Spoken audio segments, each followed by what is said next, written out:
as Everton. Big win for them, obviously. That keeps them safe. Liverpool, meanwhile, what does that mean? Well, obviously, we talk about the match, analyse it, but I suppose the big question to you, Stevie, is it over? Yeah, pretty simple. No question. After losing at home to Crystal Palace, that made a huge dent in it. But to lose this game, realistically, you can't expect Arsenal or Man City to lose 2 games, because that's what's going to have to happen. Right. That's not happening. Let's welcome in Frank Leboeuf. Apologies, Frank, I forgot to introduce you to Everett. Do you agree with Stevie? Is it over?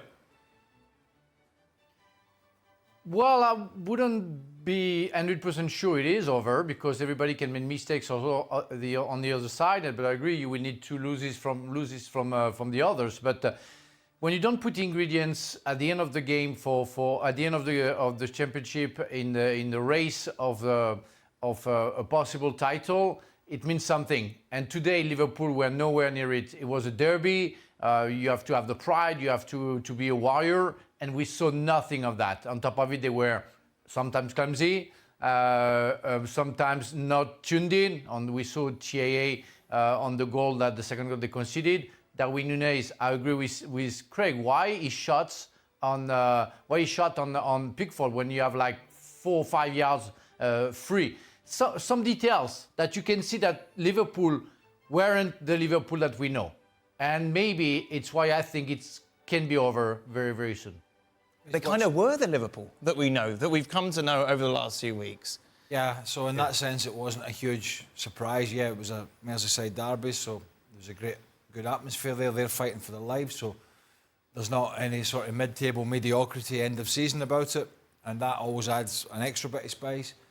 But you look at the shockers recently. In no particular order. Atalanta at home, Atalanta away wasn't fantastic, but it was a win. But that game was pretty much over. Crystal Palace at home, Fulham away early, which wasn't great, but they got the job done, and that's all you can ask for. But I suppose, forgetting even the Man United 2-2, which was, I don't know, the couple of games against United have really startled them. Yeah. The FA Cup game that was extra time, they lost 4-3, and then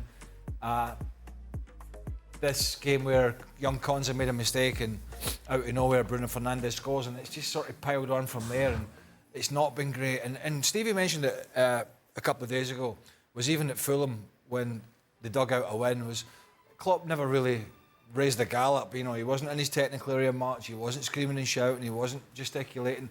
There was a little bit of that again today, and even in his after-match interview, he was pretty honest. He said, look, you're just not good enough and blah, blah, blah, all that sort of stuff. But I'm almost feeling with him, there's the resignation that there's nothing left in the tank with the Salahs and Núñez and all these, and the manager himself, he's just looking as if he's deadbeat. He's just knackered. I think what's as disappointing as anything is that Liverpool at one stage, it seems not too long ago, they were the bare bones.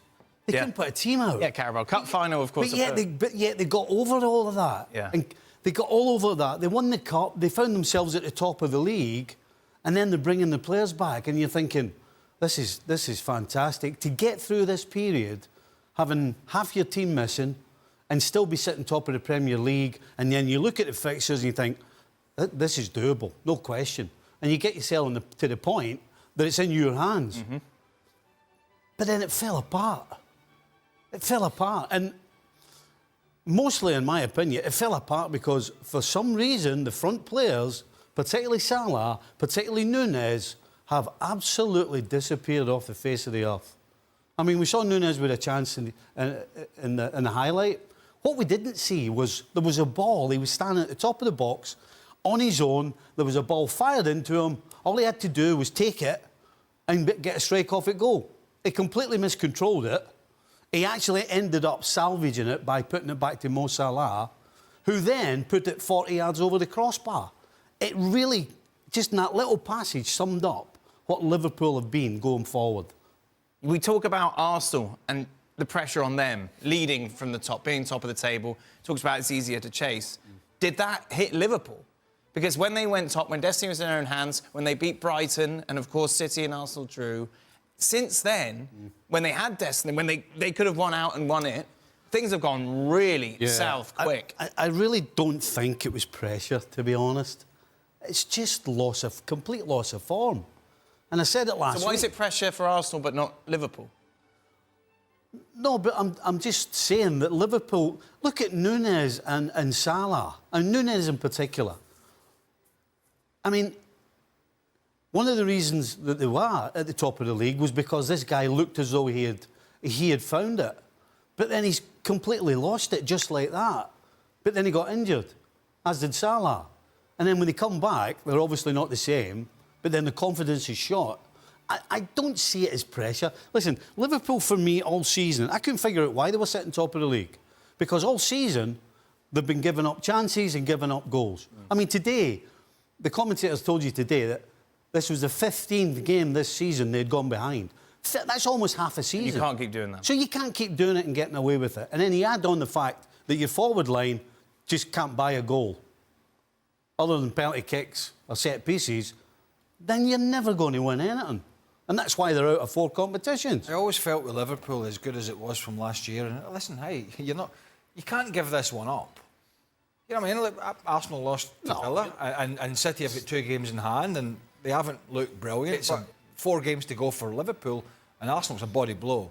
But I've always felt they're kind of off the cuff, sort of hear 'em, scare 'em, losing goals approach, pleasing on the eye, sort of the way they've gone about it for a lot of the time. But this season in particular, I always felt that was going to catch up with them at some point, and the more structured team in Arsenal, and certainly City, were going to come through in the end, and they're kind of finding that out a little bit. But I just wonder as well, you know, Mo Salah, he went off to the African Cup of Nations, didn't really feature much, got injured, came back, got himself fit. He's been back in the side and back fit long enough now. He's just, I don't know, is he affected by the fact the manager said he's going? He's now thinking about what's going to be for him in the summer.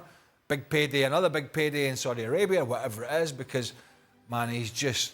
You talk about a player who's just completely gone off the boil. I mean, we used to see all these sort of, amateurish touches and shots from him. Yeah, but then there'd be something brilliant. Even when he was scoring, even when he's posting these great numbers, which he has all of his Liverpool career, we always still saw within games, within periods, these little phases where he would do something, you go, is this the guy that's scoring 20, 30 goals a year? And then he'd pop up, something out of this world, brilliant. He's not. He's doing the other side of it. He's left the brilliant side of it behind, so that bit of magic is not there. How much is Jurgen Klopp announcing that he'll leave at the end of the season a factor in all of this? It's very difficult to go one way or the other, Dan, because the obvious thing to do would be that, and we had reports that Van Dijk had gotten everybody in and said, right, let's push on for the manager. I mean, in some ways... Is that then not added pressure as well? I don't... Yeah, but hold on, they went great guns when when he announced it. Up until the last 3 weeks, it was going. It was Carabao Cup final. We mentioned, of course, youngsters coming in, everything working out. It galvanised them. Yeah. I don't think it's that. I think it galvanised them. I think what it is, they're just not quite as a unit, as a squad, good enough. No. Right. No, they're in the top 3 teams in the Premier League. Unfortunately, they're the third, and that's where they are. So long term, we'll talk about Arne Slot obviously in a moment, but long term with this squad, Darwin Núñez, Diaz, Salah maybe moving on. There's a lot of question marks, isn't there, about... I think the biggest question, Mark, for me would be Núñez. You know, at the end of the day... Well, has he not answered... He's answered it, really, hasn't he? Over this, like, when you needed him the most, when you needed him to stand up, he's let you down. Yes, and that's the biggest question. So how do you move on a guy who you paid 80 million for and who has a big wage? So that's a problem. You know, if Salah does go, then you use the money. Yeah. And I said before, you can move Núñez wide and get yourself an Osimhen or another centre forward. But then again, you know, we're sitting here this time last year, we're talking about the middle of the park, how that's the problem. Yes, yeah. Now, the middle of the park's fine to me. The problem's the back line and the front line. But look at your fullbacks today. Robertson had a shocker, and Alexander-Arnold, once again, you could point at both goals, so he's at fault for them. Yeah. Is there an argument you have to move on from that as well? Well, yes. The back line has not been secure this year, and Van Dijk's only got a year left. What's going to happen with him? So, listen, they're going to have a real sit down and figure out where they're going to spend the money on. Are they going to spend the money on? Where would you spend the money on? I would spend the money on the back line. You don't win titles without defending. You don't.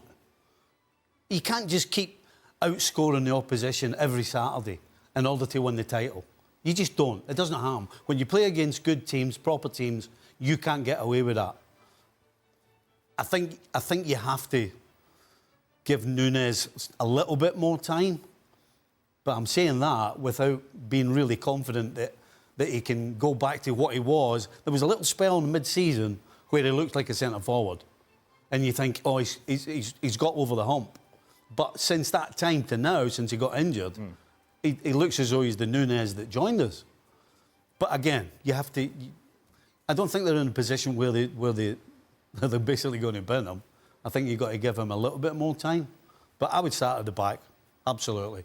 You don't win titles if you don't defend. And Liverpool absolutely haven't been defending.